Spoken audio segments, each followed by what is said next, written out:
नमस्कार, मैं हूं श्रेय शुक्ला। अग्निपथ में आपका बहुत बहुत स्वागत है। आज हम बात करेंगे युवाओं की, उनके रोजगार की और बेरोजगारी की तस्वीर की। और बेरोजगारी की तस्वीर की बात करने की वजह यह है कि आज एक रिपोर्ट आई जिसमें कहा गया कि उत्तर प्रदेश में बेरोजगारी धीरे धीरे कम हो रही है, यानी कि उसका फीसद धीरे धीरे कम हो रहा है। आखिरकार इस रिपोर्ट की क्या सच्चाई है? धरातल पर जो रोजगार उपलब्ध हो रहे हैं उससे युवाओं को कितना फायदा मिल रहा है, ये सबसे बड़ा विषय है। क्योंकि उत्तर प्रदेश की बात करें या फिर देश की बात करें तो इसको युवाओं का देश और युवाओं का प्रदेश कहा जाता है। लेकिन अगर हम पिछले कुछ सालों में देखें, चाहे बीजेपी सरकार रही हो, उससे पहले समाजवादी पार्टी की सरकार रही हो, बसपा की सरकार रही हो, धरना प्रदर्शन होते रहे हैं नियुक्तियों को लेकर, भर्तियों को लेकर और बेरोजगारी को लेकर, और वो आज भी अनवरत जारी है। लेकिन ये जो फिगर आई है ये थोड़ा सा महसूस अच्छा कराती है, लेकिन इस अच्छे महसूस के पीछे की सच्चाई भी जानने की ज़रूरत है। और इसी सच्चाई को जानने के लिए हमारे साथ तमाम गेस्ट जुड़े हुए हैं और उन गेस्ट से हम बात करेंगे, उन लोगों से बात करेंगे, तमाम पार्टी के नेताओं से बात करेंगे कि आखिरकार जो योगी सरकार दावा कर रही है उसमें कितना दम है और जो उपलब्धि उन आंकड़ों में है, उन आंकड़ों में कितनी सच्चाई है।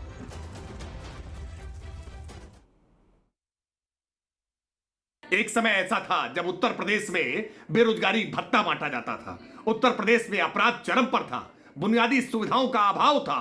उत्तर प्रदेश में बिजली, सड़क, पानी सबका अभाव था, कानून व्यवस्था चौपट थी। लेकिन उत्तर प्रदेश योगी आदित्यनाथ जी के हाथ में आने के बाद उत्तर प्रदेश की तस्वीर और तकदीर दोनों बदली है। और आज इसीलिए उत्तर प्रदेश में बेरोजगारी का औसत राष्ट्रीय औसत से आज कहीं ना कहीं कम हुआ है। उत्तर प्रदेश में रोजगार लोगों को ज्यादा मिल रहा है। उत्तर प्रदेश लोगों को निवेश के लिए आकर्षित कर रहा है। आज इन्वेस्टर समिट के माध्यम से उत्तर प्रदेश में औद्योगिक इकाइयों की स्थापना करके हमने स्थानीय युवाओं को रोजगार देने का काम किया है। आज उत्तर प्रदेश से प्रतिभा का पलायन रुका है और उत्तर प्रदेश में अपने ही जिलों में वन डिस्ट्रिक्ट वन प्रोडक्ट के कारण लोगों को रोजगार मिल रहा है। ना देश में रोजगार है ना प्रदेश में रोजगार है। भारतीय जनता पार्टी के मोदी जी और योगी जी सिर्फ जुमलेबाजी कर रहे हैं। देश में 22 करोड़ नौकरियों की एप्लीकेशन आई और मात्र 7 लाख लोगों को नौकरी मिली। उत्तर प्रदेश में तो बेरोजगारी का हाल यह है कि यहां सरकारी पद खत्म किए जा रहे हैं। बरसों से नौकरियां हाई कोर्ट में अटकी पड़ी हैं। नई नौकरियों का सृजन नहीं हो रहा, पुरानी नौकरियों में घोटाले हो रहे हैं।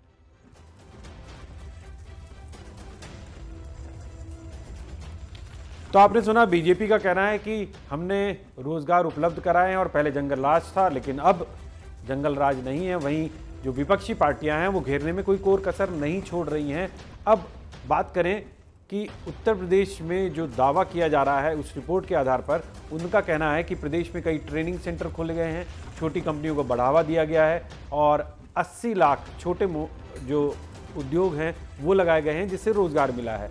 यूपी में जो छोटे उद्योग हैं उनकी संख्या बहुत ज़्यादा है और प्रदेशों से बहुत ज़्यादा है, क्योंकि यहाँ की आबादी भी बहुत ज़्यादा है। निवेशकों की पहली पसंद बना है यूपी, और ये सबसे बड़ा जो दावा है वो उत्तर प्रदेश सरकार का है, बीजेपी का है, क्योंकि उनका कहना है कि हमने यहाँ पे जो माहौल पैदा किया है वो माहौल भयमुक्त माहौल है और इसी वजह से निवेशक यहाँ पर आ रहे हैं, चाहे छोटे निवेशक हों चाहे बड़े निवेशक हों।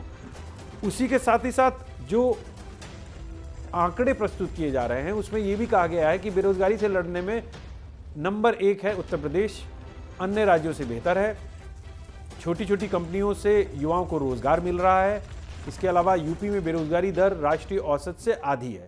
ये एक अच्छी तस्वीर पेश करने की बात है। राष्ट्रीय औसत है, छोटी कंपनियों से रोजगारों को बड़ा सहारा मिला है, राष्ट्रीय औसत से अधिक मनरेगा में रोजगार मिला है। ये सब सरकार का दावा है और इस रिपोर्ट में भी यही बताया गया है। इस मुद्दे पर चर्चा करने के लिए, जैसा मैंने आपको पहले बताया, कि कुछ खास मेहमान हमारे साथ जुड़ चुके हैं। सबसे पहले हम चलते हैं बीजेपी प्रवक्ता के पास। आनंद जी, ये जो रिपोर्ट आई है वो सरकार के लिए बहुत अच्छी है और बीजेपी के लिए भी बहुत अच्छी है।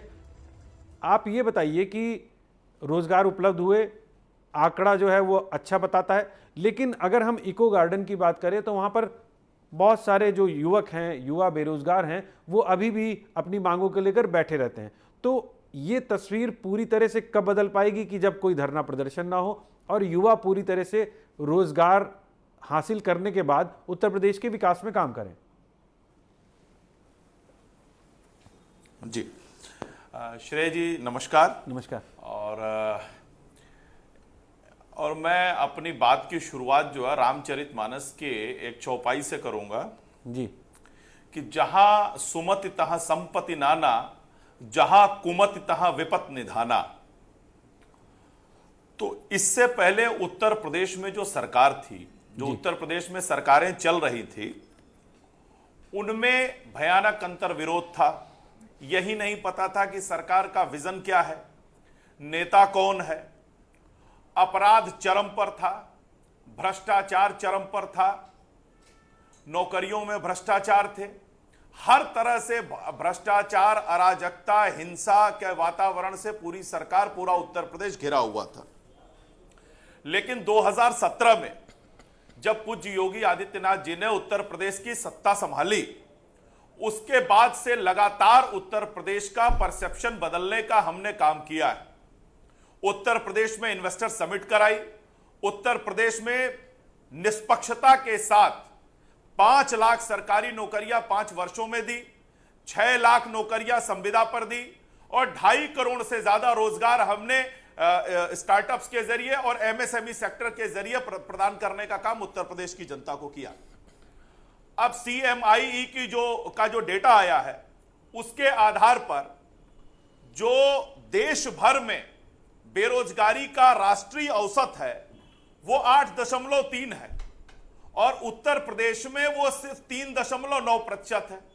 समाजवादी पार्टी की सरकार में यह 17.5% था जब अखिलेश यादव जी ने सत्ता हमें सौंपी थी।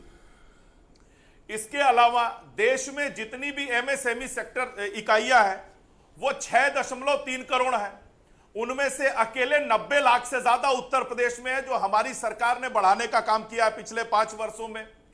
उत्तर प्रदेश में पर कैपिटा इनकम जो इनके समय में 2016 के आसपास 47,000 रुपए थी, आज वो बढ़ के 94,000 रुपए है प्रति व्यक्ति आय। उत्तर प्रदेश की GDP जो समाजवादी पार्टी के सरकार में 12 लाख करोड़ थी, आज वो बढ़ के 22 लाख करोड़ है। और एक और मजेदार चीज बताऊं कि मायावती जी के समय में ये करीब 7.5 लाख करोड़ थी और 5 साल में अखिलेश जी इसको सिर्फ 12 लाख करोड़ ले जा पाए और हम 5 साल में 10 लाख करोड़ जोड़ दिया हमने इसमें। यानी इन्होंने सिर्फ 4 लाख करोड़ बढ़ाया और हमने 10 लाख करोड़ बढ़ाया है। उत्तर प्रदेश की अर्थव्यवस्था को हमने 6ठे नंबर से ले जाके दूसरे नंबर पर खड़ा किया। मतलब उत्तर प्रदेश में जितने भी सेक्टर हैं उनमें उत्तर प्रदेश की सरकार ने योगी आदित्यनाथ जी के अगुवाई में, प्रधानमंत्री मोदी जी के मार्गदर्शन में शानदार काम किया है। और यही वजह है कि 2014 से लेकर 2022 तक जितने भी चुनाव हुए हैं, जितनी भी परीक्षाएं हुई हैं, जनता ने पूरे नंबर के साथ उत्तर प्रदेश की सरकार को, भारतीय जनता पार्टी की सरकार को हर चुनाव में जिताने का काम किया है। जी बिल्कुल। इसका जवाब लेते हैं मनीष सिंह जी, समाजवादी पार्टी के प्रवक्ता हैं, उनसे पूछते हैं। उनका कहना है कि जो बेरोजगारी दर थी वो आपकी सरकार में, यानी कि समाजवादी पार्टी की सरकार में 17% से ज्यादा थी और अब ये 3.8 के आसपास है। श्रेयस जी, पहले तो मैं आपको शुभकामना देता हूं और चूंकि आनंद दुबे जी मेरे अच्छे मित्र हैं, लेकिन झूठ बोलने की अगर कला किसी को सीखनी हो तो भारतीय जनता पार्टी का चाहे छोटा कार्यकर्ता हो चाहे बड़ा नेता हो, ये अद्भुत कला पहले भारतीय जनता पार्टी के नेताओं को सिखाया जाता है। एक बात। दूसरी बात, आनंद दुबे जी, इस बात पर आपने ध्यान आकृष्ट जनता का या जो पैनलिस्ट लोग हैं उनको आपने ये कराना उचित नहीं समझा कि आज देश पर 151 लाख करोड़ रुपए का भारत पर कर्ज है। 151 लाख करोड़ रुपए। जब भारत हमारा 2014 में जब आपको सरकार मिली थी, कांग्रेस यूपीए की सरकार जब ट्रांसफर हुई थी और आपके पास जब हुकूमत आई थी, उस समय देश में 54 लाख करोड़ रुपए के कर्ज था। आज 151 लाख करोड़ रुपए आपके सरकार पर कर्ज है और उस समय हिंदुस्तान के प्रत्येक नागरिक पर 40,000 रुपए का कर्ज था। प्रति व्यक्ति 40,000 रुपए का कर्ज था। आज आनंद दुबे जी 1,10,000 रुपए प्रति व्यक्ति के ऊपर कर्ज है भारत में। आनंद दुबे जी, इस पर भी आपको ध्यान आकृष्ट करना चाहिए था। दूसरी बात, मैं आनंद दुबे जी एक ऐसे योगी आदित्यनाथ जी का जिनका बहुत पूजनीय करके आप एक आवरण बना रहे हैं, उस पूजनीय और महान नेता जिनकी आप गुणगान और बहुत ही प्रशंसा कर रहे हैं, यह पहले उत्तर प्रदेश के मुख्यमंत्री हैं जो गोरखपुर में अभी एक लखनऊ गोरखपुर में एक मेला लगा था, रोजगार मेला, आपने सुना होगा, ये पहली बार हम भी सुन रहे हैं कि किसी सरकार में रोजगार मेला लगा करके बांटा जा रहा है। हम तो मेला में जब छोटे थे हम लोग तो बचपन में गुरैया जिलेबी खाने खरीदने के लिए जाते थे, अब तो सुन रहे हैं कि रोजगार मेला लग रहा है। आनंद दुबे जी, ये पहले ऐसे मुख्यमंत्री हैं जो अडानी और अंबानी की कंपनी में काम करने के लिए नियुक्ति पत्र बांटते हैं। इससे बड़ा हास्यास्पद क्या होगा कि 25 लाख आबादी 25 करोड़ महान जनता का नेतृत्व करने वाला मुख्यमंत्री अडानी और अंबानी का नियुक्ति पत्र बांटेगा। इससे बड़ा हास्यास्पद उत्तर प्रदेश में क्या हो सकता है कि एक चीफ मिनिस्टर अडानी और अंबानी का नियुक्ति पत्र बांटता है। आनंद दुबे जी कुछ कहना चाह रहे हैं जी। आनंद दुबे जी, उत्तर प्रदेश की जनता समझती है। आप जवाब भी ले लेते हैं उनसे। देखिए श्रेय जी, मनीष जी हमारे भाई की तरह हैं और मैं उन्हें बस एक ही चीज बताना चाहता हूं, चलिए कम से कम उन्होंने यह स्वीकार किया कि हमने नियुक्ति पत्र बांटे हैं। अरे अडानी और अंबानी का, अरे आपने अडानी और अंबानी को नौकरी देने की बात कह करके सरकार में नहीं आए थे। और सुन लीजिए, अडानी और अंबानी को नौकरी से नहीं जोड़ सकते हैं आप, नौकरी से नहीं जोड़ सकते आनंद दुबे जी, वो नौकरी नहीं है, प्राइवेट कंपनियों में। उनकी बात सुन लेते हैं, फिर आप जवाब दीजिएगा जी। मनीष जी धैर्य रखिए, आपको पूरा मौका मिल रहा है अपनी बात रखने का, मुझे बोल लेने दीजिए। हाँ। हो सकता है कि प्राइवेट नौकरी को आप नौकरी की कैटेगरी में ना रखते हो, नहीं। समाजवादी पार्टी इससे इत्तेफाक रखती हो, ना इत्तेफाकी रखती हो। हाँ। कि प्राइवेट नौकरी नहीं होती है। जी। लेकिन मेरी नजर में, भारतीय जनता पार्टी की नजर में प्राइवेट नौकरी भी नौकरी होती है। इसलिए कि आपकी सरकार ने, फैक्ट मैं आपको बता दूं आनंद दुबे जी, इसलिए कि आपकी सरकार निजीकरण की पक्षधर है, आपकी सरकार निजीकरण की पक्षधर है।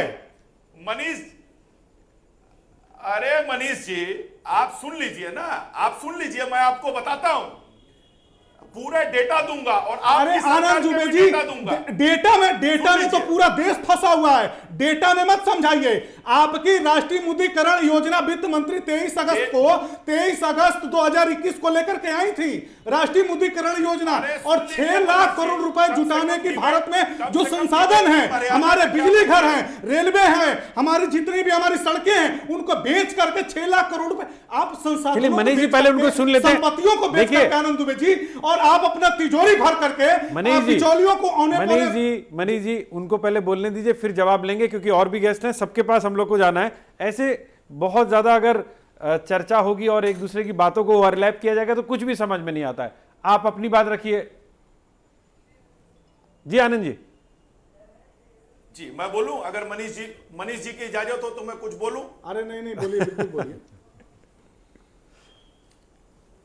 नहीं भाई, हल्ला बोल पार्टी के प्रवक्ता हैं तो मैं जानता हूं कि हल्ला मचाएंगे। हाँ, अरे हम लोग माफी मांगने वाले नहीं ना हैं, मेरी बात हल्ला ही करते हैं लेकिन माफी नहीं मांगते अंग्रेजों से। अरे सुन लीजिए, अरे चलिए हम लोग आज बेरोजगारों की बात कर रहे हैं, बेरोजगार और मुझे ना बताइए, सुन लीजिए। हाँ, उस पर अलग से डिबेट कर लेंगे। 2012-13 में 20 करोड़ रुपया बेरोजगारी भत्ता बांटा अखिलेश यादव ने, 20 करोड़, और 15 करोड़ रुपए उसको बांटने में खर्च कर दिए। ये सीएजी की रिपोर्ट में खुलासा हुआ। क्या ठीक है जी, आप तो पत्रकार पूरे 5 साल में 1,95,000 सरकारी नौकरी दे पाए अखिलेश यादव जी, जिसमें से 60,000 पर अब भी मुकदमे चल रहे हैं अलग अलग कोर्टों में। और एक बड़ी इंटरेस्टिंग बात मनीष जी ने कही कि डेटा में तो पूरा प्रदेश और देश फंसा हुआ है। अरे देश डेटा में नहीं, देश तो बेटा में फंसा हुआ है। यूपी में एक नाकाम बेटा है और एक दिल्ली में नाकाम बेटा है, तो डेटा में नहीं बेटा में फंसा है। अपने बेटों से पिंड छुड़ाइए। आनंद जी मुझे लग रहा है, आनंद जी मुझे लग रहा है हम लोग बेरोजगारी पर और युवाओं पर बात कर रहे हैं, तो अभी अगर बेटों के चक्कर में जाएंगे तो फिर तो बहस कहीं की कहीं निकल जाएगी। वैसे इस बात का जवाब हम ले लेंगे। नहीं, हमारे साथ जी। बेटे, अरे भाई जिनके बेटे बेरोजगार हो गए हैं, जिनके बेटे बेरोजगार हो गए हैं, अब सत्ता से बाहर हो गए, उनके आनंद बेटे दुबे जी, बेरोजगार हो आनंद गए, दुबे जी, पूरी समाजवादी आनंद दुबे पार्टी जी, बेरोजगार हो गई, आनंद दुबे दलाली जी, नहीं चल रही आनंद है, दुबे जी, धंधा नहीं चल रहा है, गुंडागर्दी नहीं चल रही है, ठेका पट्टा नहीं चल रहा है, जमीनों पे कब्जा नहीं चल पा रहा है, नौकरियों में भ्रष्टाचार नहीं चल पा रहा है, राशन में लूट नहीं चल पा रही है, आंगनबाड़ी का जो है आहार खाने की नौबत नहीं है, तो काफी लोग बेरोजगार हुए हैं। समाजवादी पार्टी की तो पूरी की पूरी पार्टी बेरोजगार हो गई है। चलिए इस बात का जवाब ले लेते हैं, माननीय क्योंकि मुख्यमंत्री आज ही योगी आदित्यनाथ जी की अगुवाई में आनंद जी, पूरा आनंद विपक्ष जी धीरे-धीरे हमारे और साथ बेरोजगार हो जाएगा। हमारे साथ कांग्रेस के प्रवक्ता भी हैं, उनसे जवाब ले लेते हैं। कांग्रेस के प्रवक्ता से पूछते हैं कि अभी जो आनंद जी ने बोला है कि दोनों बेटे जो हैं वो बेरोजगार हो गए हैं, और उधर एक बेटा जो है जिनकी तरफ उनका इशारा था वो आज भारत जोड़ो अभियान की शुरुआत कर रहा है। आज हम चर्चा वैसे कर रहे हैं कि बेरोजगारी कितनी दूर हुई है उत्तर प्रदेश के अंदर, और जो युवा हैं वो यहाँ पर कितना संतुष्ट हैं। आपका क्या कहना है? देखिए, जहाँ तक बेटे की बात है तो एक बेटा हम लोग भी जानते हैं जिसने नोटबंदी लागू करके अपनी 90 साल की माँ को लाइन में खड़ा कर दिया था। इस बेटे को हम लोग भी पहचानते हैं। बेटे बहुत हैं, रमन सिंह के बेटे हैं, राजनाथ सिंह के बेटे हैं, विजय राजे सिंधिया का पूरा परिवार है, शिवराज चौहान का पूरा परिवार है, पूरा एक लंबा फहरिस्त है बेटों की। अब पंकज सिंह की बात मैं नहीं करना चाहता, ना मैं कल्याण सिंह के पूरे परिवार की बात करूं कि बेटा, दादा और नाती तीनों एक साथ सत्ता में थे, एक राज्यपाल, एक सांसद, एक मंत्री। तो बेटों से भरी हुई भारतीय जनता पार्टी ने देश के बेटों को लूटने का काम किया था। जब देश गुलाम था, अंग्रेजों से लड़ रहा था, तो अंग्रेजों की मुखबिरी करके उनसे प्रशस्ति पत्र और पेंशन लेकर देश के बेटों को बलिदान पर चढ़ाने का काम ये लोग कर रहे उमाशंकर जी, थे। आज हम चर्चा कर रहे हैं आपने जो चूंकि जो युवा बेटे हैं जी, मैं जो युवा बेटे हैं, जो युवा हैं, मैं उनकी बात कर रहा हूं। आप मेरी बात सुन लीजिए जी। आपने जहां से शुरुआत की, मुझे जवाब वहीं से देना था। मैंने हम लोग जवाब सुन लिया। अब हम लोग का एक नियत समय होता है, तो इस नियत समय में हमारी कोशिश यही रहती है कि हम बहस करें और सार्थक बहस करें, और उस सार्थक बहस में कुछ परिणाम निकल के सामने आए, क्योंकि हम लोग बहुत महत्वपूर्ण मुद्दे पर चर्चा कर रहे हैं, बेरोजगारी पर चर्चा कर रहे हैं, युवाओं की स्थिति पर चर्चा कर रहे हैं। और बीजेपी जो दावा कर रही है कि जब हमारी सरकार आई उसके बाद बेरोजगारी दर कम होती चली गई। ये बताइए, 65 साल 70 साल कांग्रेस ने राज किया, और उस समय की बेरोजगारी की स्थिति और आज की बेरोजगारी की स्थिति में कुछ अंतर पाते हैं आप? हाँ, बिल्कुल अंतर पाते हैं। जो CMEI, central monitoring for Indian economy है, उसकी रिपोर्ट है, और जो संसद के पटल पर रखा गया था। वित्त मंत्री ने जिसका जिक्र करते हुए बताया था कि पिछली साल 22 करोड़ 5 लाख लोगों ने रोजगार के लिए आवेदन किया था, युवाओं ने, बेरोजगार युवाओं ने। डाटा सुन लीजिए, 22 करोड़ 5 लाख, और उसमें से महज 7 लाख लोगों को पूरे देश में मोदी जी नौकरी दे पाए। यानी कि 1000 लोगों ने अगर आवेदन किया तो महज 3 लोगों को नौकरी मिली। अब उत्तर प्रदेश में जोड़ लीजिए, 25 करोड़ की आबादी है और 1000 में 3 लोगों को मिला। योगी जी कह रहे थे पिछली बार कि हमने 4 लाख लोगों को रोजगार दिया। भाजपा के प्रवक्ता उसको थोड़ा बढ़ा के 4.5 लाख कहते थे, और वादा कितने का था? वादा था 70 लाख युवाओं को रोजगार देने का। कितने प्रतिशत झूठ बोलते हैं भाजपा वाले, ये आपके दर्शक समझ चुके होंगे। आप दर को कुछ भी कर दीजिए, कितना भी बड़ा चमकता हुआ हिंदुस्तान बना दीजिए, हकीकत यही है कि आज युवाओं को रोजगार नहीं मिल रहा है। और इसीलिए जो आत्महत्या का दर है, वो जो UPA 2 के समय 4000 युवा लोगों की आत्महत्या का दर था, वो बढ़कर 12000 लोग आत्महत्या कर रहे हैं। और 2021 में 1,64,000 लोगों ने आत्महत्या की है पूरे देश में। क्या इस बात को झुठला सकते हैं? और ये जितने भी डेटा हैं, कांग्रेस के डेटा नहीं है, ये संसद के पटल पर रखे हुए भारतीय जनता पार्टी की सरकार के केंद्रीय मंत्रियों के डेटा है। बिल्कुल। अब 2021 में जी बिल्कुल 1,64,000 आपने जो डेटा की बात की, वो डेटा अपने आप में सच्चाई है, लेकिन हम लोग बात कर रहे थे बेरोजगारी की। छोटा सा जवाब दूंगा श्रेय जी। हाँ, छोटा सा जी। श्रेय जी, हाँ, इन्होंने बिल्कुल सही कहा कि तमाम चीजों की बात कही कि किन बेटों की बात। अब मैं बेटे में जाऊंगा तो पूरा का पूरा जो कांग्रेस परिवार है वो फिर उसकी दिक्कत बढ़ जाएगी। अरे बताइए ना, मैं तो तैयार हूं बहस को। आप बताइए ना, आप जितने नाम गिनाओगे मैं उसका 2 गुना ज्यादा नाम गिनाऊंगा बेटों। हम लोग आज बहस इसलिए नहीं कर रहे हैं, मैं चुनौती के साथ हम आज कांग्रेस और बीजेपी के बेटों की बात नहीं कर रहे हैं, हम देश के बेटे और प्रदेश के बेटों की बात कर रहे हैं। सभा में आनंद दुबे जी, उमाशंकर पांडे जी ऐसे हैं जो किसी राजनीतिक आनंद दुबे जी, उमाशंकर पांडे जी, हम लोग देश के बेटों की बात कर रहे हैं। आज हम युवाओं की बात कर रहे हैं। अरे पूरा सिंधिया परिवार, पूरा बहुगुणा परिवार, जितिन प्रसाद पूरा भरा तो पड़ा है। नहीं कहां से बोलोगे आप? उमाशंकर जी, आनंद जी, हम लोग आज देश के बेटों की बात कर रहे हैं। हम आज बेरोजगारी पर बात कर रहे हैं। हम ये बात कर रहे हैं कि जो भर्तियां होती हैं उन भर्तियों में विसंगतियां क्यों हैं। अरे मिस्टर विलोपित पांडे, अंग्रेजों के मुखबिर पांडे, सुन लीजिए मेरी बात। आपको मैं चुनौती के साथ कह रहा हूं, आप 5 नाम गिनाओगे, मैं 10 गिनाऊंगा। उमाशंकर जी, स्वीकार करेंगे? उमाशंकर जी, ऐसे तो पूरा समय निकल जाएगा। उमाशंकर जी, गुजर रही है। उमाशंकर जी, उमाशंकर जी, उनको है। आनंद दुबे जी, उमाशंकर जी, ऐसे तो पूरा समय निकल पाएगा। नहीं नहीं नहीं, देखिए बहस हमारी हो रही है। नहीं, थोड़ा शांत हो जाइए, आप लोग शांत हो जाइए। नहीं, मैं आनंद दुबे जी, आनंद दुबे जी, आनंद दुबे जी, उमाशंकर पांडे जी, ऐसे तो बहस नहीं होगी। उमाशंकर पांडे जी, ऐसे कुछ दिनों में आप लोग जो है स्मारक हो जाएंगे। वो आनंद दुबे जी, आनंद दुबे, एक एक करके गायब हो रहे हो ना। भाजपा के लोग ही भाजपा छोड़ के जा रहे हैं, दिखाई दे रहा है। पहुंच चुकी है। आनंद दुबे जी, कुमार कहां थे सबसे पहले? आनंद दुबे जी, आनंद दुबे जी, किसको छोड़ के आए हैं? देश की किसका? नीतीश कुमार, उद्धव ठाकरे, पूरा अकाली दल किसको छोड़ के जा रहा है? बताएंगे आप क्या? निश्चित बताएंगे उद्धव ठाकरे क्यों छोड़ गए, नीतीश कुमार क्यों छोड़ गए? आनंद दुबे जी, बहस हमारी इस पे नहीं हो रही है। आनंद दुबे जी, उमाशंकर पांडे जी, मैं आप दोनों को बहुत ही सम्मान के साथ रोकने को बोल रहा हूँ। आप लोग को रोकने को बोल रहा हूँ मैं। उमाशंकर पांडे जी, उमाशंकर पांडे जी, आनंद दुबे जी, लोकसभा में नहीं नहीं नहीं, ऐसे बहस नहीं होगी। नहीं नहीं, उमाशंकर जी, उमाशंकर जी, उमाशंकर जी, उमाशंकर जी, आनंद दुबे जी, मैं आम आदमी पार्टी के, मैं आम आदमी, गुजरात के प्रधानमंत्री नहीं है क्या?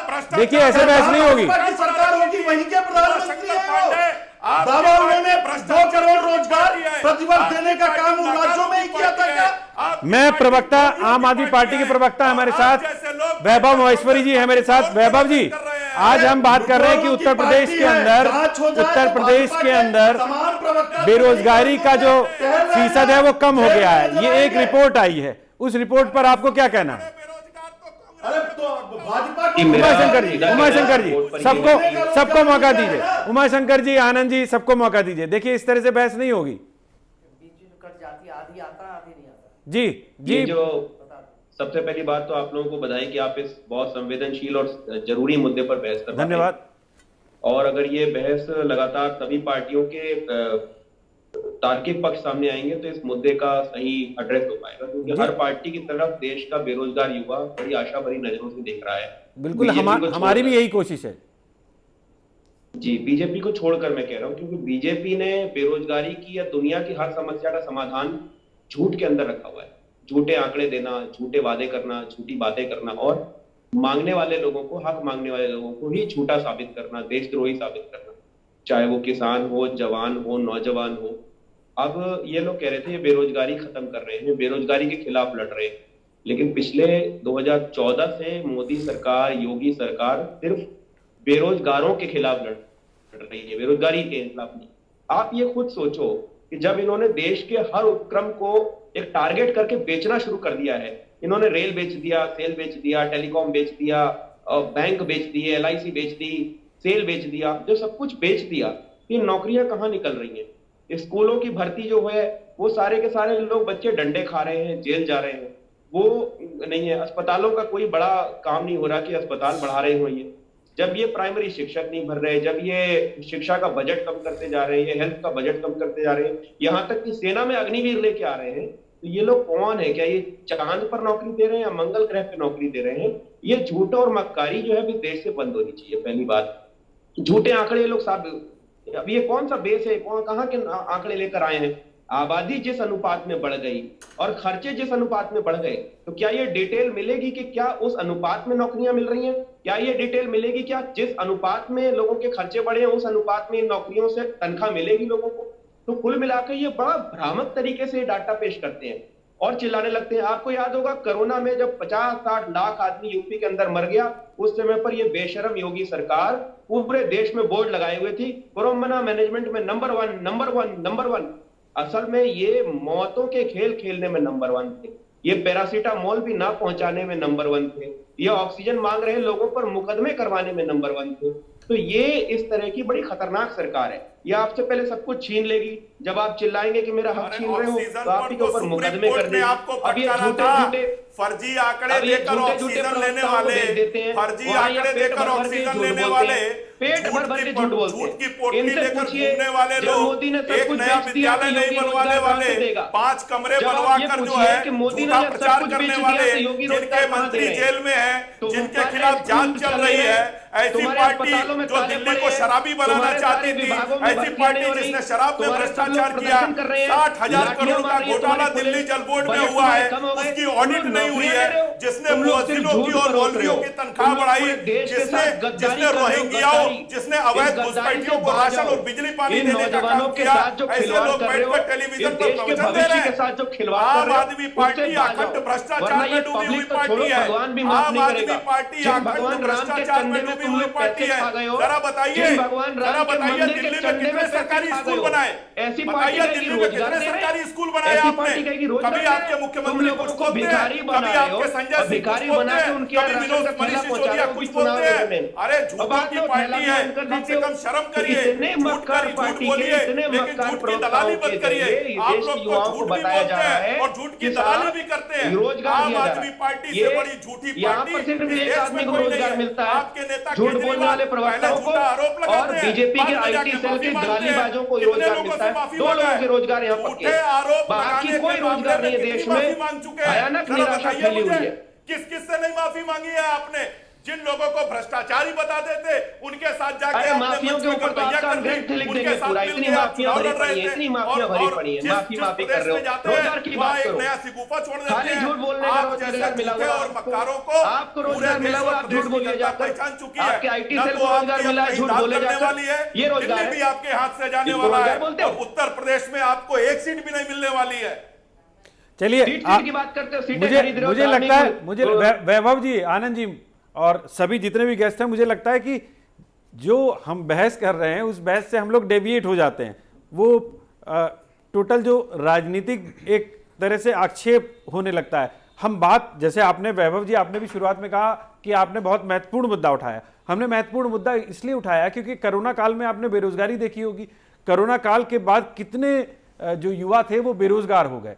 उसके मैं बाद इनसे ये जानना चाहता हूं कि इन्होंने किस अनुपात में रोजगार दिए, जनसंख्या के अनुपात में वो डाटा पूरा दे दें। उसके अलावा जो महंगाई दर बढ़ी है, क्या तनख्वाह की दर भी उसी हिसाब से बढ़ी है, वो डेटा दे दें। आप सेना की नौकरियां खत्म करके अग्निवीर को रोजगार बता रहे हो। ये देश को बर्बाद चलिए कर रहे हैं ये लोग। हम आनंद जी से इस बात का जवाब लेंगे। संतोष यादव भी हमारे साथ हैं, प्रवक्ता हैं आरएलडी के। संतोष जी, हम पकोड़े बेचने को रोजगार बताता है तो फिर हम ये लोग आज जिस रोजगार बहस की को बात लेकर करें। चले हैं, आज जिस मुद्दे को हम उठा रहे हैं, अरे हमने आप शुरुआत में अपमान भर्तियों की करते बात हैं। करी। मैं आपके आप पास आऊंगा, श्रमजीवी लोगों मैं का आपके अपमान पास आऊंगा करते आनंद हैं। जी। संतोष यादव जी, ठेला लगाकर संतोष यादव जी, हम लोग आज बात कर रहे हैं कि उत्तर प्रदेश में बेरोजगारी की स्थिति क्या है, कितने रोजगार उपलब्ध हुए हैं, और खास तौर पर आपकी जो पार्टी है वो पश्चिम उत्तर प्रदेश में सक्रिय है। वो थोड़ा सा इलाका जो है वो इलाका अपने आप में संपन्न इलाका है। तो आपको लगता है कि जो आंकड़े हैं वो आंकड़े सही हैं? आपको लगता है कि जो बयार दिखाई जा रही है आंकड़ों में वो बयार एकदम सही है? आपको लगता है कि पश्चिमी उत्तर प्रदेश का जो युवा है उसको सरकार रोजगार उपलब्ध करा रही है, या फिर वो खुद ही अपने व्यापार को बढ़ावा दे रहे हैं? जैसे कि ये दावा किया जा रहा है कि जो छोटे उद्योग हैं उनको बढ़ावा दिया जा रहा है, यानी छोटे उद्योगों में कृषि भी आ जाता है या दूसरे छोटे उद्योग आ जाते हैं। जी श्रेय जी, मैं निराला जी की एक लाइन कहना चाहता हूँ जी। स्वानों को मिलता दूध भात, भूखे बच्चे कुलाते हैं, माँ की छाती से चिपट चिपट जाड़े की रात बिताते हैं। हमारी सरकार का जो हाल है वो यही है कि हमारे बच्चे जो है नमक रोटी स्कूलों में खा रहे हैं, स्कूल के बच्चे नमक रोटी खा रहे हैं और कुत्ते दूध भात खा रहे हैं, और कोई पत्रकार आप जैसा अगर उसने दिखाने की हिम्मत जुटाई तो उसको जेल भेज दिया जाता है। ये जुमलेबाज सरकार है। ये सबसे पहले जो रोजगार लाए थे, केंद्र सरकार एक रोजगार लाई, क्या पकौड़ा तलने वाली, कि हम पकौड़ा तलने का रोजगार देंगे, उससे हमारे देश की बेरोजगारी खत्म हो जाएगी। लेकिन वो भी रोजगार ये नहीं दे पाए। आप देखें 4 अगस्त 2022 में पार्लियामेंट के अंदर भारत सरकार का बयान है कि हमारे जो भारत सरकार की नौकरियां हैं वो 9,79,327 पद खाली हैं, जिनकी ये भर्ती नहीं कर पा रहे हैं। जब भारत सरकार अपनी खाली पदों की भर्ती नहीं करेगी तो बेरोजगारी कैसे खत्म होगी? हमारा युवा बेरोजगार दर दर की भटक रहा है, महंगाई इसकी मार झेल रहा है, लेकिन भारत सरकार में 9,79,327 पद खाली हैं। ये सरकार का बयान है, ये मेरा बयान नहीं है, ये पार्लियामेंट के अंदर उन्होंने बयान दिया है कि इतने पद खाली हैं जिनको मैं भर नहीं पाया हूं। और अगर आप यूपी सरकार की बात करेंगे तो पुलिस के गृह विभाग में 1,80,000 पद खाली हैं जिनकी भर्ती नहीं हो रही है। लोक निर्माण विभाग में 11,000 पद खाली हैं जिनकी भर्ती नहीं हो रही है। स्वास्थ्य विभाग में 48,000 पद खाली हैं जिनकी भर्ती नहीं हो रही है। कृषि विभाग में 13,000 पद खाली हैं जिनकी भर्ती नहीं हो रही है।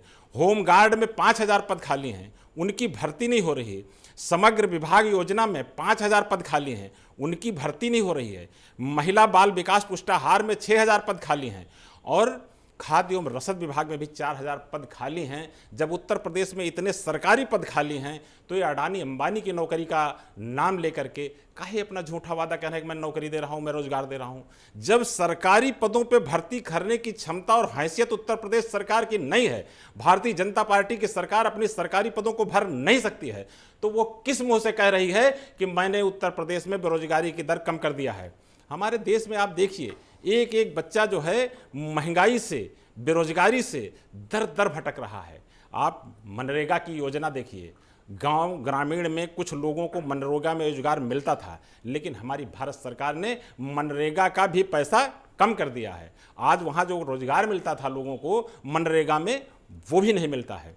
और आप देखिए जितनी भी भर्तियां उत्तर प्रदेश सरकार ने आज तक निकाली हैं, उन भर्तियों में कोई भी पेपर ऐसा नहीं है जो लीक ना हुआ हो या उस पेपर को कराने के बाद किसी को नौकरी मिली हो। 2022 में लेखपाल की परीक्षा भर्ती हुई, पेपर लीक हो गया।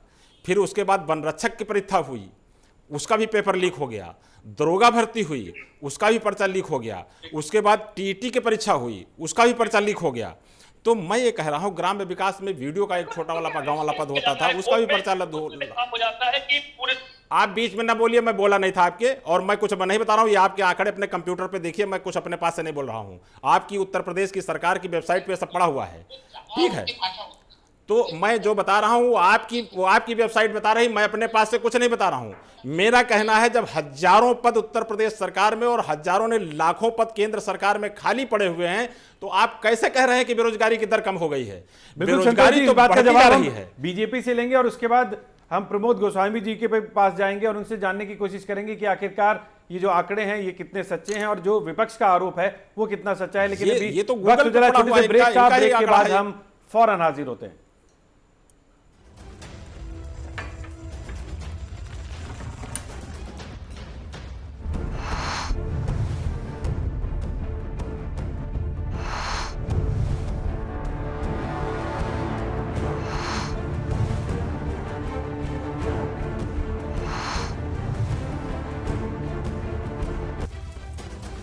ब्रेक के बाद आपका बहुत बहुत स्वागत है। हम आज चर्चा कर रहे हैं कि उत्तर प्रदेश में जो बेरोजगारी है उसकी स्थिति क्या है और युवाओं की क्या स्थिति है, क्योंकि उत्तर प्रदेश देश का आबादी के लिहाज से सबसे बड़ा राज्य है और उसके अलावा यहाँ पर रोजगार के भी अवसर उपलब्ध हैं, लेकिन कितने अवसर उन बेरोजगारों को मिल पाते हैं। अभी ब्रेक पर जाने से पहले जो संतोष यादव जी हैं उन्होंने एक बड़ा सवाल उठाया था कि तमाम भर्तियां होती हैं, वो भर्तियों के पेपर लीक होते हैं, तो उसका सबसे ज़्यादा जो खामियाजा है वो भुगतना पड़ता है जो अभ्यर्थी होते हैं यानी युवा होते हैं। तो उसका जवाब क्या है बीजेपी के पास, इस पर भी हम चर्चा करेंगे, क्योंकि बार बार विपक्ष इस बात पर जरूर घेरता है कि भर्तियों के जो पेपर हैं वो लीक हुए हैं, एसटीएफ तक को लगाना पड़ा, चाहे यूपी SSSC की भर्ती हो, दरोगा की भर्ती हो, तमाम गिरफ्तारियां हुई, लेकिन ये नेक्सस टूटने का कोई एक कहा जाए सिलसिला कम होता नहीं दिखता है। कहीं ना कहीं पेपर लीक के मामले सामने आ जाते हैं। इसके अलावा ये भी आरोप लगाया जाता है कि जो प्राइवेट कंपनीज हैं वो प्राइवेट कंपनीज आके यहाँ पर रोजगार दे रही हैं, जिसको वो कहते हैं कि ये सरकार की उपलब्धि नहीं है। हम प्रमोद गोस्वामी जी के पास चलते हैं, उनसे जानने की कोशिश करते हैं।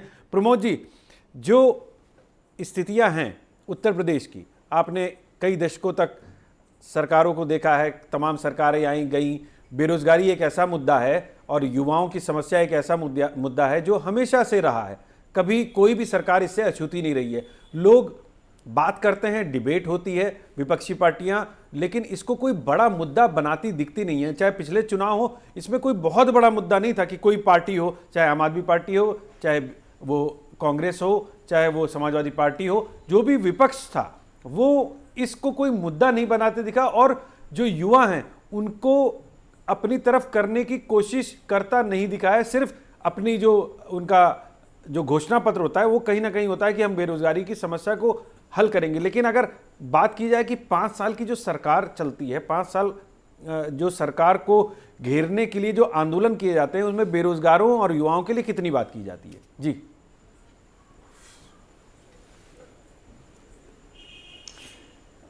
श्रेय जी, देखिए, जो आंकड़ों की बाजीगरी जो है वो कोई भी सरकार हो, एक लंबे समय से मैं देख रहा हूँ कि आंकड़ों की बाजीगरी के आधार पर कोई भी सरकार रही हो वो अपनी पीठ थपथपाती रही है।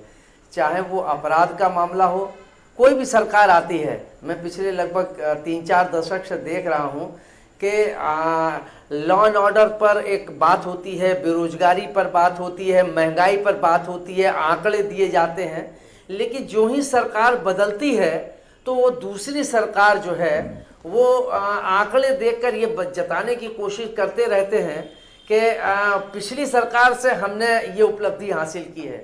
तो ये आंकड़ों की बाजीगरी से पीठ थपथपाने की सभी सरकारें पीठ थपथपाती रही हैं। इसमें कोई दो राय नहीं है कि इस समय ये देश इस दौर में बेरोजगारी और महंगाई, इससे पूरा देश और प्रदेश बुरी तरीके से त्रस्त है। युवा बेरोजगारी से त्रस्त है। कोविड ने जो बेरोजगारी की स्थिति थी उसको और भयावह बनाने में योगदान दिया है। जो नौकरियां थी वो बाहर हुई हैं और वो लोग निकाल दिए गए, बेरोजगार हो गए, उनके सामने आत्महत्याएं हुई, कई घटनाएं हुई, ये भी बात सच है। लेकिन ये बात तो मानना पड़ेगा, या इस बात को भी स्वीकार करना पड़ेगा विपक्ष को भी, कि भारतीय जनता पार्टी सरकार ने सत्ता में आने के बाद भले ही जो आंकड़े दिए जा रहे हैं वो आंकड़े दुरुस्त हों या न हों, इस पर तो विवाद हो सकता है या इस पर तो आलोचना हो सकती है, लेकिन चाहे वो सरकारी हो, चाहे गैर सरकारी हो, चाहे संगठित हो या असंगठित हो, ऐसे क्षेत्रों में कहीं ना कहीं रोजगार तो इस सरकार में बढ़े हैं। हाँ, ये जो विपक्ष का आलोचना है कि जो आंकड़े दिए जा रहे हैं वो झूठे हैं, ये हो सकते हैं, लेकिन अन्य सरकारों की तुलना में निश्चित रूप से भारतीय जनता पार्टी ने अपने रोजगार दिए हैं। और इधर फेज 2 योगी सरकार में अगर देखें तो इधर उन्होंने रोजगारों को, सरकारी नौकरियों को, जो रिक्त पद थे उनको भी भरने के लिए विज्ञापन निकाले हैं, वो हो रहे हैं। ये बात दीगर है। ये बात भी विपक्ष का आरोप अपनी जगह पूरी तरीके से दुरुस्त है कि जो परीक्षाएं हुई हैं उनमें पेपर लीक हुए हैं और वो जहां की तहां थे वो वहीं के वहीं वो चीजें रुक गई। बेरोजगार रहा, परीक्षा और कुछ परीक्षाएं कोर्ट चली गई, कुछ परीक्षाओं को चैलेंज कर दिया गया, कुछ परीक्षाएं कोर्ट चली गई। जी, मैं कह रहा हूं कि कुछ परीक्षाओं को कोर्ट में चैलेंज कर दिया गया। हाँ, तो लेकिन युवाओं की तो नुकसान तो लड़कों का ही होता है ना, युवाओं का ही होता है। बिल्कुल, चाहे पेपर लीक हो जाए, चाहे वो कोर्ट चले जाए। हाँ, बिल्कुल ठीक कह रहे हैं, बिल्कुल आपने दुरुस्त कहा। और ये आप भी एक लंबे समय से श्रेय जी देख रहे हैं, आप लंबे समय से, दशकों से आप भी पत्रकारिता में हैं कि आंकड़ों की बाजीगरी करके पीठ थपथपाती रहती हैं सरकारें। तो वो तो खैर ठीक है, वो उनका काम जाने, लेकिन जो स्थिति है वो आज भी जो अगर विपक्ष ये आरोप लगा रहा है तो इसमें कहीं गलत नहीं है कि आज भी बेरोजगारी की स्थिति ज़्यादा है, लोग आत्महत्या करने को मजबूर हैं, लोग परेशान हैं, युवा पढ़ के निकल रहा है वो कहीं न कहीं अपराध के रास्ते पे जा रहा है, कहीं ना कहीं वो और ऐसे कृत्यों में जा रहा है जो असामाजिक हैं। तो ऐसी स्थिति में ये सरकार का दायित्व है कि, लेकिन ये दबाव विपक्ष का बना या युवाओं का दबाव बना तो सरकार ने रोजगार के जो पद खाली पड़े हुए थे उनमें वहाँ रोजगार के विज्ञापन निकाले हैं। निश्चित रूप से अभी 2-4 दिन पहले ही स्वास्थ्य विभाग में भी निकाले हैं, पुलिस में भी निकाले हैं, सिंचाई जल संसाधन में भी निकाले हैं।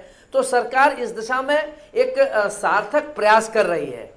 लेकिन ये बात अलग है कि लीक हो जाती है, लेकिन वो विज्ञापन निकलते हैं, परीक्षाएं होती हैं, लीक होती हैं और वो स्थितियां जस की तस बनी रहती हैं। निश्चित रूप से ये एक चिंता का विषय है, सरकार को इस पर ध्यान देना चाहिए। और जो स्थिति है, क्योंकि ये युवाओं का देश है और जिस ढंग से युवा अगर देश का भटक जाएगा तो निश्चित रूप से स्थितियां खराब होंगी। जी बिल्कुल प्रमोद जी, मैं समाजवादी पार्टी के प्रवक्ता हैं मनीष सिंह, उनसे जानने की कोशिश करता हूं। आपने सुना प्रमोद जी बहुत वरिष्ठ पत्रकार हैं और उन्होंने बहुत लंबे समय तक पत्रकारिता की है और उस पत्रकारिता का जो उनका अनुभव है वही कहना है कि कोई भी सरकार रहे वो आंकड़ों की बाजीगरी तो करती है, चाहे यूपीए सरकार रही हो, फिर एनडीए की सरकार आई हो, उत्तर प्रदेश में मायावती की सरकार आई हो, फिर आपकी सरकार आई हो और पिछले 2 टर्म से योगी सरकार है।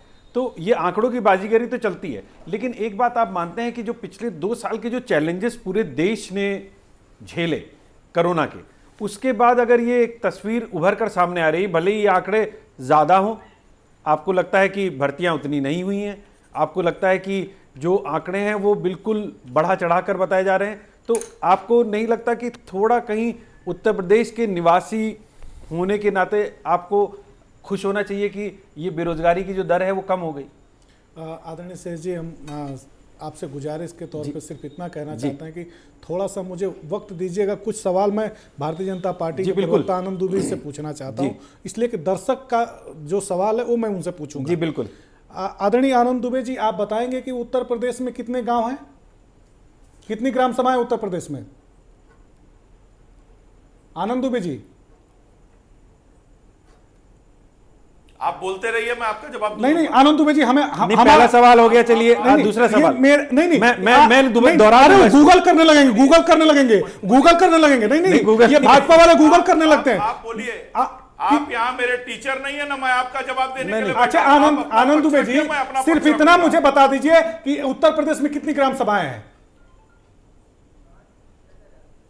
मैं आपसे कह रहा हूं, आप अपने प्रश्न पूछिए और मैं उसका जवाब दूंगा। श्रेय जी, ये जवाब अभी नहीं दे पाएंगे, गूगल थोड़ी देर पे करके बताएंगे। मेरा सीधा सा सवाल है, देखिए मैं बहुत स्पष्ट राजनीति का पक्षधर हूं।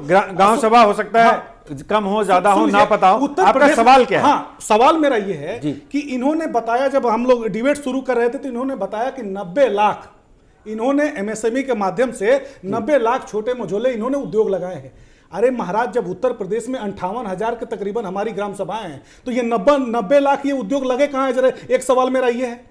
दूसरा सवाल, उत्तर प्रदेश में 2,43,000 किलोमीटर सड़कें हैं उत्तर प्रदेश में, 1,80,000 किलोमीटर ग्रामीण सड़कें हमारे पास हैं। उत्तर प्रदेश में 6 लाख से ऊपर का बजट वो योगी सरकार ने पेश किया था, बहुत बड़ा बजट था। आनंद दुबे जी चिल्ला करके कह रहे थे कि उत्तर प्रदेश में नहीं, देश का ये सबसे बड़े एक राज्य का बजट है। मैं पूछना चाहता हूं आनंद दुबे जी कि उस बजट में 1 रुपया पीडब्ल्यूडी डिपार्टमेंट ने अभी तक जारी किया किसी सड़क के लिए? एक सड़क कोई ऐसी हमको अभी तस्वीर दिखा दीजिए जिस पर अलकतरा गिरा हो, गिट्टी गिरी हो। दूसरा सवाल। तीसरा सवाल मैं पूछना चाहता हूं, उत्तर प्रदेश का युवा ये पूछना चाहता है कि महंगी शिक्षा आप दे रहे हैं, महंगी हमें डिग्रियां मिल रही हैं, घर बार। आप गांव के रहने वाले, आनंद दुबे जी आप मऊ के रहने वाले हैं, आपको अच्छे से पता है कि हमारे उत्तर प्रदेश और देश के लोग अपनी खेती बाड़ी बेच करके बच्चों को पढ़ाते हैं, उनके स्वर्णिम भविष्य के लिए अपने जीवन यापन, अपनी जिंदगी को तक दांव पर लगा देते हैं आनंद दुबे जी। लेकिन उन्हें क्या मिलता है? आप कह रहे हैं कि हम प्राइवेट सेक्टर्स में नौकरी दे रहे हैं। जब सारी सरकारी संस्थाओं को आपने बेच करके भोजन कर लिया, अडानी और अंबानी के हाथों में बेच दिया, तो वह सरकारी संस्थाएं जो प्राइवेट होती चली जा रही हैं, उन संस्थाओं में जिनको नौकरी मिलेगा उनके नौकरी का भविष्य क्या होगा। और मैं तो बहुत शुक्रगुजार हूं अपने नेता परम आदरणीय श्री अखिलेश यादव जी का, जिन्होंने कहा था चुनाव के समय में कि मुझे अगर सरकार बनाने का अवसर मिलता है तो मैं एक ही साथ पहली कैबिनेट की बैठक करूंगा। चलिए, आपने 3 सवाल किए मनीष जी, तो जवाब ले लेना, जवाब ले लें। मैं मेरी बात पूरी होने दीजिए सर, प्लीज। नहीं, आप बात कर रहे थे कि सवाल कर रहे थे। हम लोग के अभिभावक है, थोड़ी सी बात। मैं सवाल तो ले लें। श्री अखिलेश यादव जी ने कहा था कि पहले कैबिनेट की बैठक में जो उत्तर प्रदेश में 12 लाख से ऊपर सरकारी विभागों में पद खाली है, उन विभागों में मैं नौकरी देने का काम करूंगा। और एक उसके साथ साथ उन्होंने कहा था कि आईटी सेक्टर में, चूंकि 22 में चुनाव हो रहा था 2022 में, तो उन्होंने कहा था कि 5 वर्षों में मैं उत्तर प्रदेश के नौजवानों को आईटी सेक्टर में 22 लाख नौजवानों को रोजगार देने का काम करूंगा। नौकरी और रोजगार दोनों को उन्होंने विभाजित करके बताया था। बिल्कुल, सरकारी विभागों में जो नौकरी मिलती है उसको हम रोजगार नहीं कहते हैं, उसको हम नौकरी मानते हैं। और श्री अखिलेश यादव जी ने इतना बड़ा काम किया। उन्होंने कहा कि मैं जिस दिन मुख्यमंत्री बनूंगा, शपथ लेने के साथ ये घोषणा करूंगा कि हमारे उत्तर प्रदेश में कोई भी कर्मचारी, जवाब भी ले लिया जाए, हम पेंशन देंगे। मनीष जी, अब जवाब लेने दीजिए। राज्य है हमारे नेता जवाब लेने दीजिए। कर रहे हैं, देखिए, अनुकरण करके अपने राज्य के कर्मचारियों का जीवन बेहतर करने में लगे हुए हैं।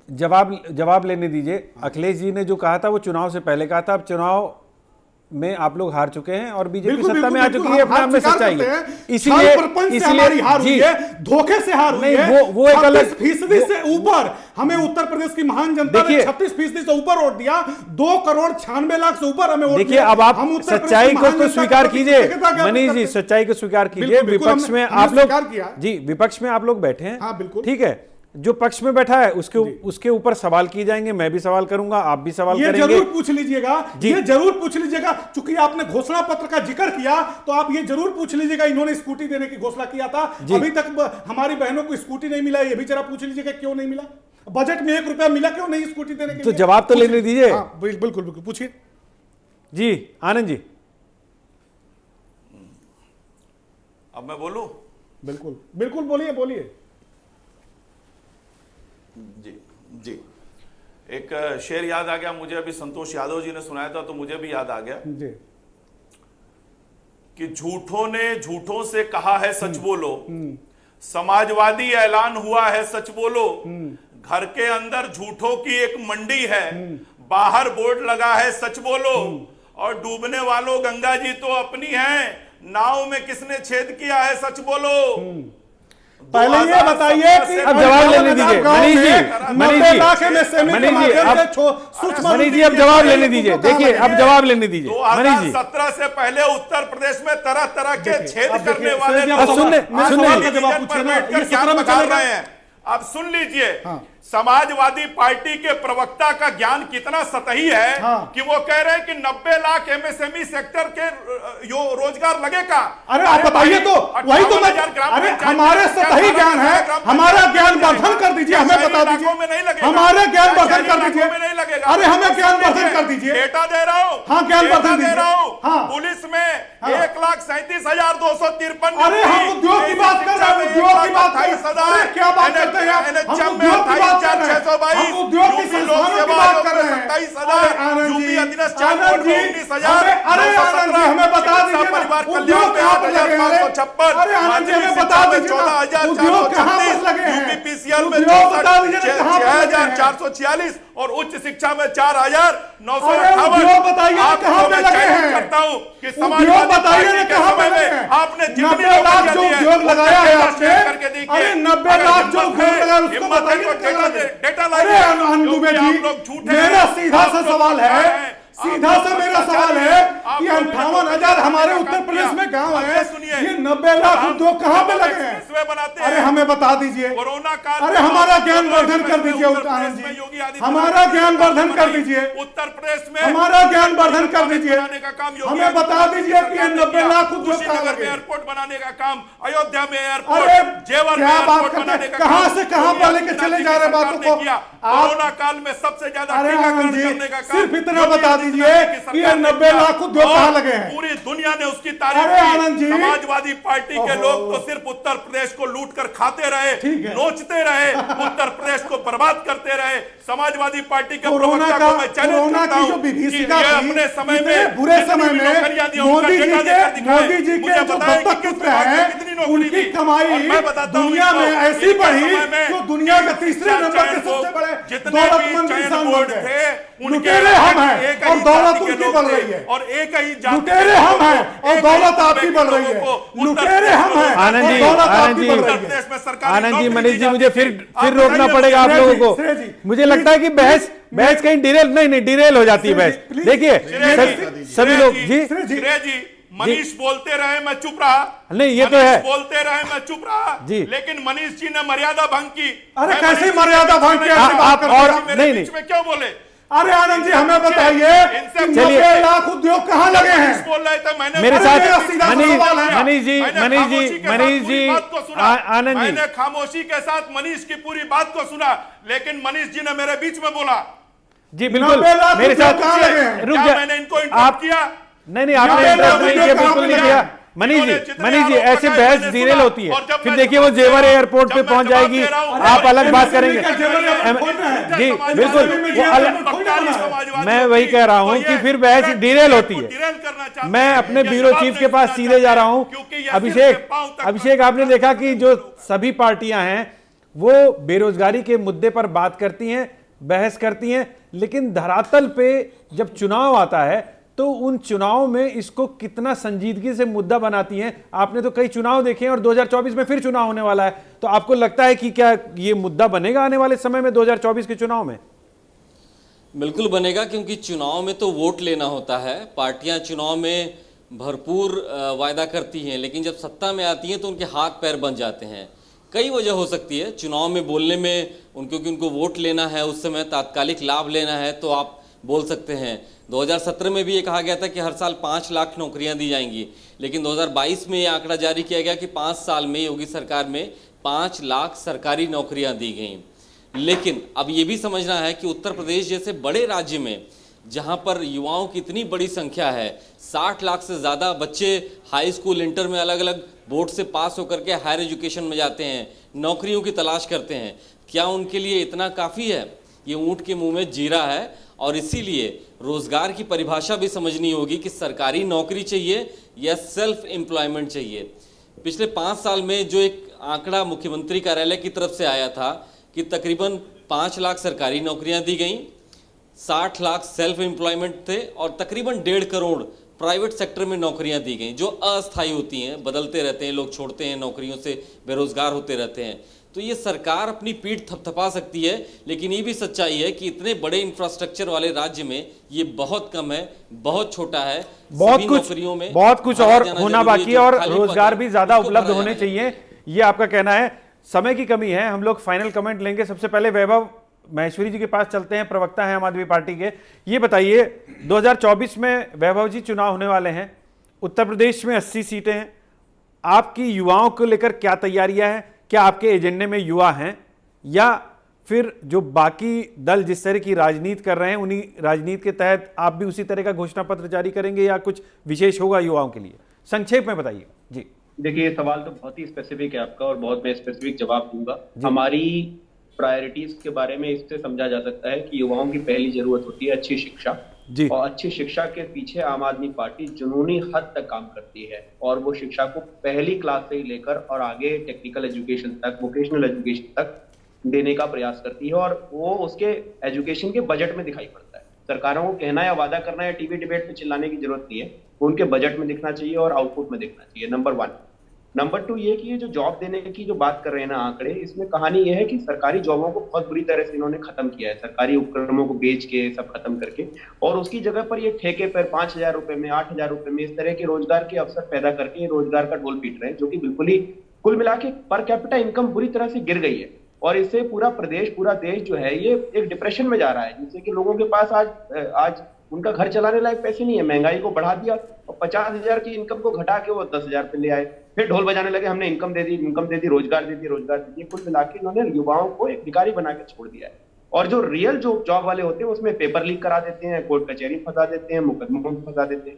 तो इस तरह से सरकारें चल रही हैं। आम आदमी पार्टी बहुत ही सीरियस तरीके से युवाओं के मुद्दे पर काम कर रही है। पंजाब में देखिए, सरकार बनते ही हमने नौकरियां देनी शुरू कर दी, पद भरने शुरू कर दिए, नए नए वैकेंसी निकालनी शुरू कर दी। तो जिसको करना है वो करता हुआ दिख रहा है, उसको जी आंकड़े पे बिल्कुल। ढोल बजाने मैं की वैभव जी जरूरत आपको नहीं। रोकूंगा, समय की कमी है, मैं क्षमा के साथ आपको रोकूंगा। बीजेपी के प्रवक्ता हैं, उनके पास चलते हैं। आनंद जी, फाइनल कमेंट क्या है आपका इस आंकड़े के बाद? क्या 2024 में आप और बेहतर तस्वीर पेश करेंगे, क्योंकि 2024 के चुनाव होने वाले? संक्षेप में देखिए, ये जो भी डेटा ये कह रहे हैं कि देश बर्बाद हो गया, देश सब कुछ खो गया, खत्म हो गया, और नहीं, अभी हमारा आंकड़ा तो है अभी नहीं, पूरी तरह नहीं हुआ है। आईएमएफ अभी ने आप जारी करते किया, हैं इंटरनेशनल मॉनेटरी फंड ने, कि ब्रिटेन से ऊपर भारत की अर्थव्यवस्था पहुंच गई, 5वें नंबर की अर्थव्यवस्था भारत की पूरी दुनिया में हो गई। तो इनके झूठ को तो आईएमएफ ने आईना दिखा दिया। हाँ, एक बात पक्का है कि 2022 में पूरा का पूरा विपक्ष भयानक रूप से बेरोजगार हो जाएगा, और इनको कहीं मुंह छिपाने की और सर छिपाने की जगह नहीं मिलेगी। 24 में पूरा जी विपक्ष बिल्कुल। 2022 मनीष जी, 2024 आपका में फाइनल बेरोजगार कमेंट हो बहुत संक्षेप में चाहेंगे कि 2024 का 2024 एजेंडा में आपका बेरोजगार युवाओं का है, क्या है? जी देखिए, भारतीय जनता पार्टी को अति उत्साह में बोलने की एक ऐसी कला है जी, वो स्लिप ऑफ टंग हो सकता है। आप अपनी बात बताइए, क्योंकि समय की कमी है। हम जी। बता रहे हैं।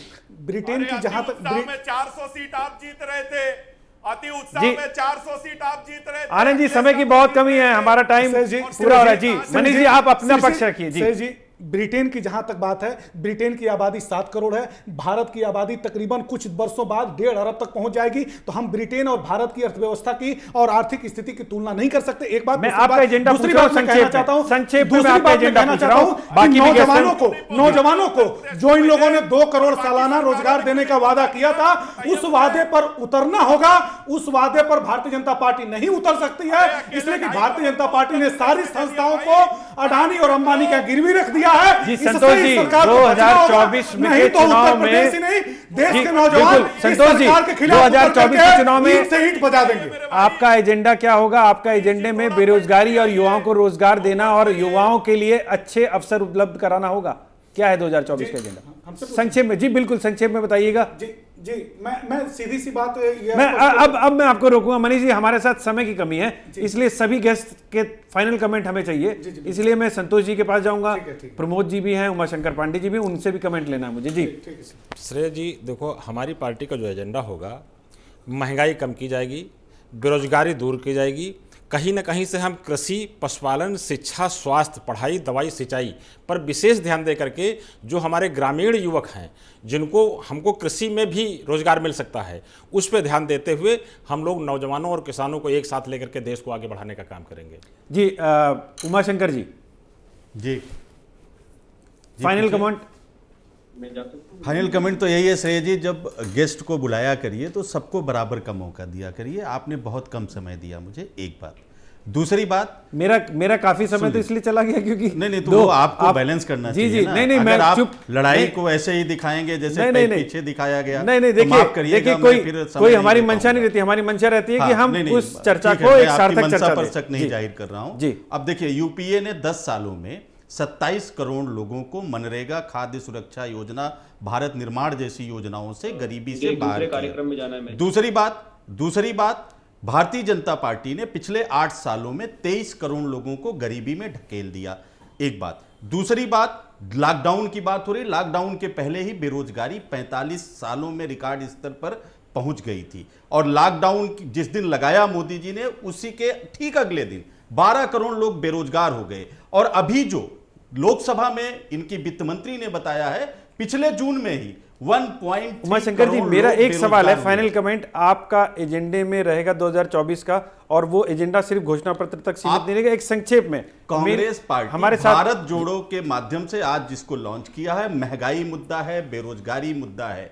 कांग्रेस पार्टी ने तमाम एमएसएमई सेक्टर से लेके तमाम पारंपरिक उद्योगों के माध्यम से लोगों को रोजगार देने का काम किया। उत्तर प्रदेश की ही बात करें तो मेरठ का स्पोर्ट्स का हब, सहारनपुर का फर्नीचर का हब, फिरोजाबाद की चूड़ियां, कानपुर का चमड़ा उद्योग, आपके बनारस की साड़ियां, भदोही का कालीन उद्योग, तमाम छोटे छोटे जगहों पर उद्योग लगाकर पारंपरिक उद्योगों को आगे बढ़ाकर उत्तर प्रदेश के युवाओं को रोजगार देने का काम किया था। लेकिन कांग्रेस पार्टी की सरकार के जाने के बाद जो बाकी सरकारें आई, जो हमने चीनी मिलें लगाई, वो सबने बेच दिया, बंद कर दिया। एक भी इंडस्ट्री उत्तर प्रदेश में अगर लगी हो तो पूरी चुनौती के साथ मैं कह रहा हूं, ये बता दें कहां पे इन्होंने एक इंडस्ट्री लगा दी। बहुत बहुत जब शुक्रिया। इंडस्ट्री लगी प्रमोद जी नहीं तो के पास जाते हैं। रोजगार प्रमोद जी, आपको लगता है कि 2024 में जब चुनाव आएगा तो इन आंकड़ों पे जनता विश्वास करेगी, और उसके अलावा ये जो बाकी पार्टियां हैं, विपक्षी पार्टियां हैं, वो पार्टियां सच में इस मुद्दे को लेकर जंग में उतरेंगी?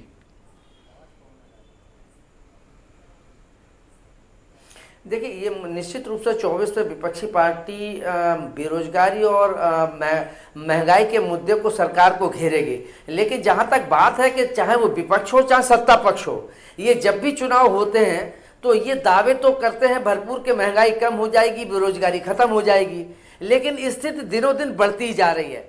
देखिए, एक चीज, अब सरकारी नौकरियां तो सबको संभव नहीं है। जिस ढंग से देश की आबादी है उसके लिए संगठित असंगठित निजी क्षेत्रों को सब जगह बेरोजगारी देना होगा। एक बात जो सरकार ने पिछले 5 वर्ष से पहले योगी सरकार जी ने ये डिक्लेयर किया था, 1 डिस्ट्रिक्ट 1 प्रोडक्ट, अगर अभी तक वो पूरा नहीं हुआ है, अगर इस योजना को ही ईमानदारी से लागू कर दिया जाए तो बेरोजगारी की बहुत नहीं तो थोड़ी बहुत समस्या का समाधान हो सकता है जिलों में ही। जी, बहुत बहुत शुक्रिया प्रमोद जी। आप सभी गेस्ट जो जितने भी आए उनका बहुत बहुत शुक्रिया। तो आपने सुना कि सभी अपनी अपनी बात रखी, सभी ने अपनी अपनी बात रखी, सभी ने अपने अपने दावे किए, सभी ने अपने अपने वादे किए, और सभी ने उन आंकड़ों को झुटलाने की कोशिश की जो आंकड़े पेश किए जा रहे थे इस रिपोर्ट के आधार पर। लेकिन हमारी कोशिश यही है कि जो युवा हैं उनकी समस्याओं का अंत हो और युवाओं को बेरोजगारी से निजात मिले। इसके अलावा जो युवा हैं उनको सिर्फ सरकारी क्षेत्रों में नहीं बल्कि उनको गैर सरकारी क्षेत्रों में या फिर उनके छोटे छोटे उद्योग उनके साथ लगाए जाएं, और इसके लिए एक सार्थक प्रयास किए जाने की ज़रूरत है। क्योंकि अगर युवा देश के विकास में और प्रदेश के विकास में सहायक हो सकता है, अगर वो भटकता है तो फिर वो समाज के लिए भी दिक्कत का सबब बनता है। आज के लिए इतना ही, मुझे दीजिए इजाज़त और बने रहिए आप इंडिया न्यूज़ उत्तर प्रदेश उत्तराखंड के साथ। नमस्कार।